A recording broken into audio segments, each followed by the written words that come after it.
Hi there, I'm Reese Marren, and I am the creator and curator of the Pensive Path Tarot.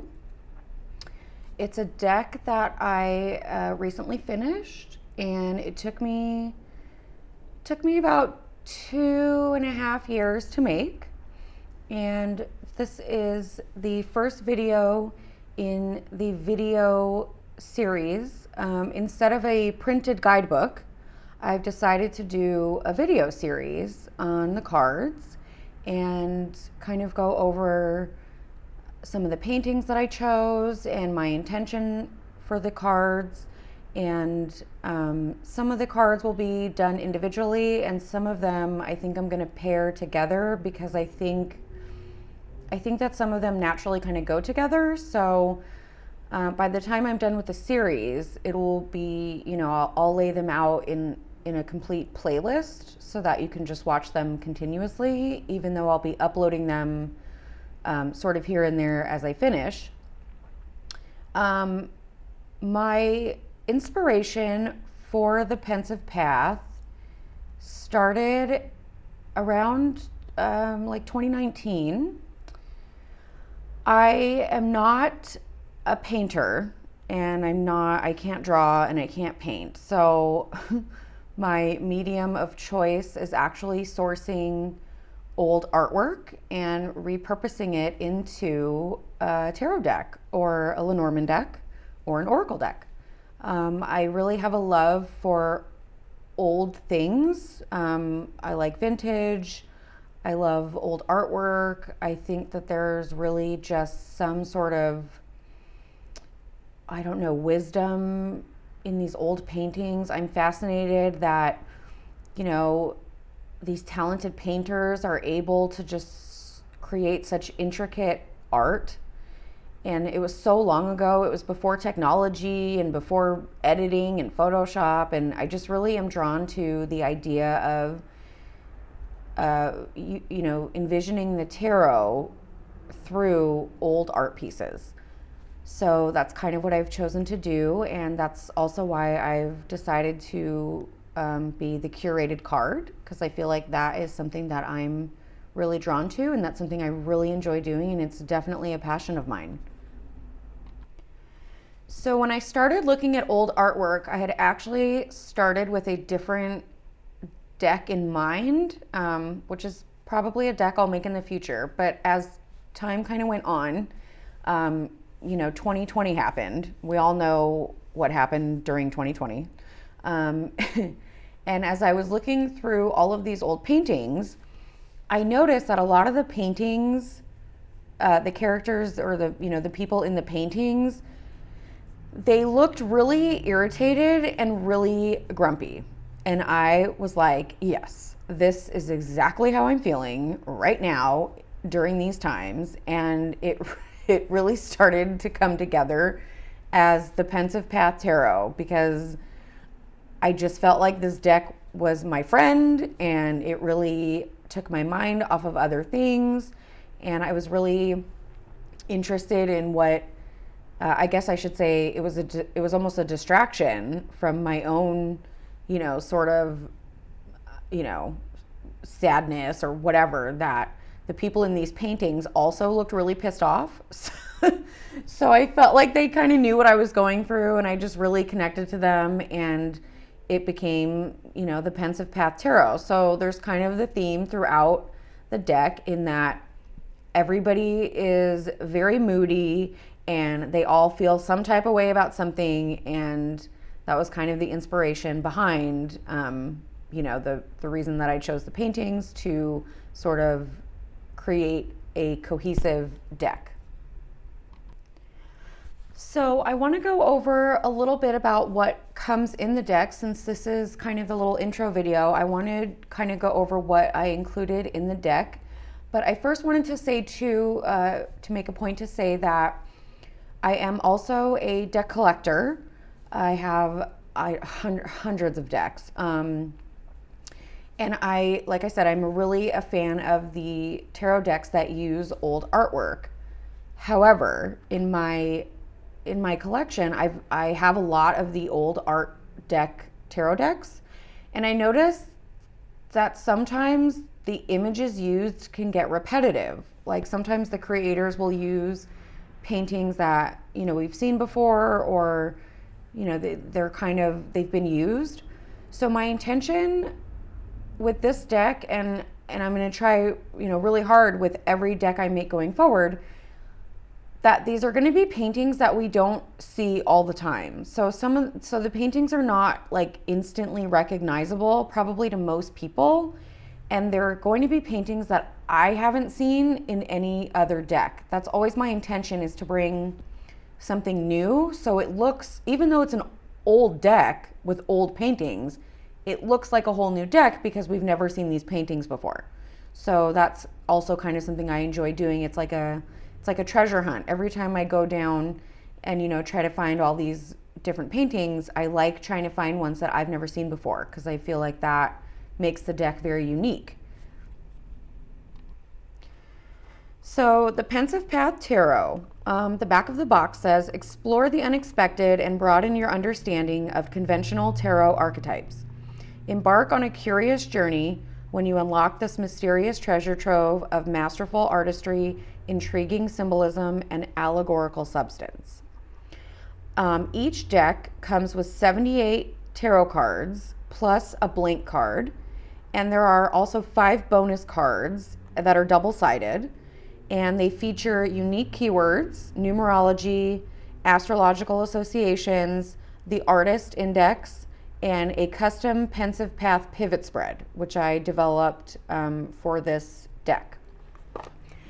So when you first get the deck, you'll see, you know, it comes with a title card. So, okay, that's pretty basic. And then the next card you'll see here is the Pensive Path pivot spread. So basically it just goes over, you know, if you want to do this spread using the deck, welcome to do that. And it has a painter's list. So this will list all of the artist's names. They're in alphabetical order by last name. And then I have a numerology card. So that kind of just gives a broad overview of the numerology and also includes the court cards. And then this card is the major arcana, the first 11 card, oh, focus, here we go. The first 11 cards of the major arcana. Now, if you notice, what I did was so if you flip over the major card, so this will have the rest of the major cards. And what I did, this was also intentional, what I did is, because it's not a printed guidebook, so if you flip them over, we're gonna have, oh, this is Pentacles. Okay, so I did them all so that if you wanted to lay them out, you can see them all in order. So you don't have to keep, you know, flipping back and forth all of the, you know, the minor arcana cards if you wanted to read the keywords. So I thought that, you know, because I didn't do a printed guidebook, I thought that that was helpful in that you can kind of just lay them out if you wanted to see, you know, the keywords that I chose. So again, so they all will include, you know, their element, keywords. There's, you know, some keywords for wands, which are fire. And then the court cards have their keywords as well as their astrology correlations. And the unique thing about these keywords, and also including the numerology, is that every keyword on here is only used once throughout the entire deck. So there isn't one word that is repeated.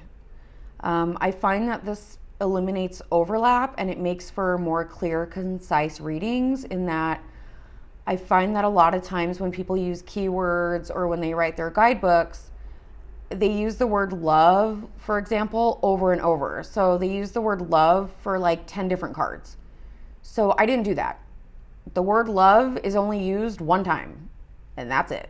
And then, you know, like the word change is only used one time. So I thought that, I mean, that's kind of the way that I read tarot. I I like to have a broad vocabulary when it comes to interpreting cards. And I find that just using the same word over and over for different cards, it kind of dilutes the significance of each card.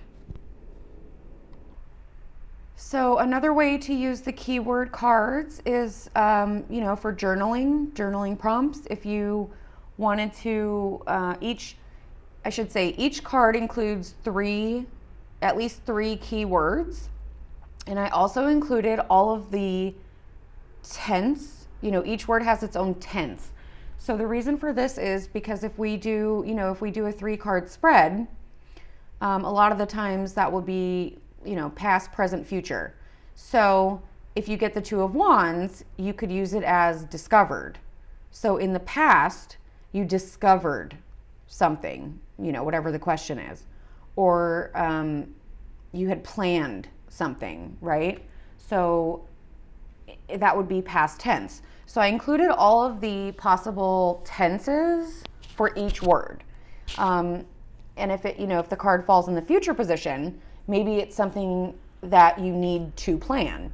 Or if it's in the present position, it's something that you're currently planning. I thought that sometimes that's helpful just to, again, broaden the vocabulary of the meaning of each card. It's also probably part of my crazy Gemini brain because I really like words. So I probably went overboard trying to fit all of this stuff on a tiny card, but I just couldn't help myself. So feel free to use them or not use them. Again, the keywords are only, it's only a suggestion or a guideline. You don't have to use these keywords at all. A lot of people kind of have their own intuition with the cards, which is fantastic. I love seeing how other people interpret my cards. I think that is great. So the reason for this series and the reason for the keywords is only to provide some sort of maybe a jump off point, or if you're new to tarot, it can give you, a sort of guideline to work with. But you are more than welcome to use your own keywords, your own intuition, your own meanings for the cards. So also in the deck, I included a blank card. So every deck that I create, or every deck that I've already made, or every deck I make going forward will always include a blank card. And the reason for this is because, it has the same back as all the other cards. And there's multiple reasons why I prefer to include a blank card. And the reason for this is because some of the images, let's say in the Pensive Path, maybe somebody really likes the whole deck, but they really don't like the King of Swords, because that, is kind of a card that people may feel some type of way about, or they're not comfortable with, or they just don't like it. So what you can do is you can take that card out and you can just replace it with this blank card. And then, you know what card you took out, so you can still use the whole deck, but you can take out the card that you are not a huge fan of. Another reason for the blank card is that if for whatever reason you damage a card, or you lose a card, you spill water on it, it gets a crease, whatever, you can just still use the deck. You can just put this blank card in there and it's still a fully functioning deck. The other cool idea, you can use it as a wild card. You can shuffle it with the 78 other cards and you essentially have a 79 card deck. It can be a wild card, it can be the unknown, it can be it can be a stop and pause, it can be something you might need to draw your attention to if it comes next to another card. So you can use it as a significator card, or for maybe a significant other or somebody you're reading for. So there's plenty of other ways to use this blank card. You can also write your own notes on it if you wanted to, make notes on it. You can print out a picture. You can put a picture of your dog on it. You can put a picture of your cat. You can put a picture of your cousin. Really, the options are endless. Another cool thing I thought of that you could do is, if you wanted to, you could actually write you could take a marker and write yes, and then flip it and write no up here. And then you essentially have a yes, no card. So I thought that was kind of a neat idea as well. I don't know if anybody will use it for that, but I thought that was a pretty cool idea. So you can use it, as a yes, no card, and then shuffle it in with the deck, I guess. And then if you have a yes or no question and this card comes up, then there's your answer, yes or no, right? So yeah. So that is a bit about the cards, the introduction cards that come inside the deck. And like I said, they're included with all decks, and they're kind of, they kind of replace a proper guidebook. And one of the reasons that I didn't do a printed guidebook is just because I actually started writing a guidebook and I discovered that I am not a huge fan of writing.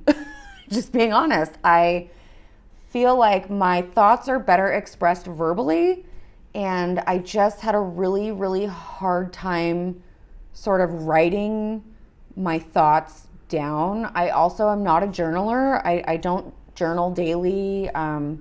So I just really struggled with the actual formatting and writing of a printed physical guidebook. So I decided I would do a YouTube series. I figured that would be kind of fun. It would be a challenge for me. I'm, kind of new to YouTube and new to this whole videoing thing. So I thought it would be kind of fun, and I can better express my thoughts through, through this medium. So that is a little introduction to the Pensive Path, and I will be doing a complete playlist.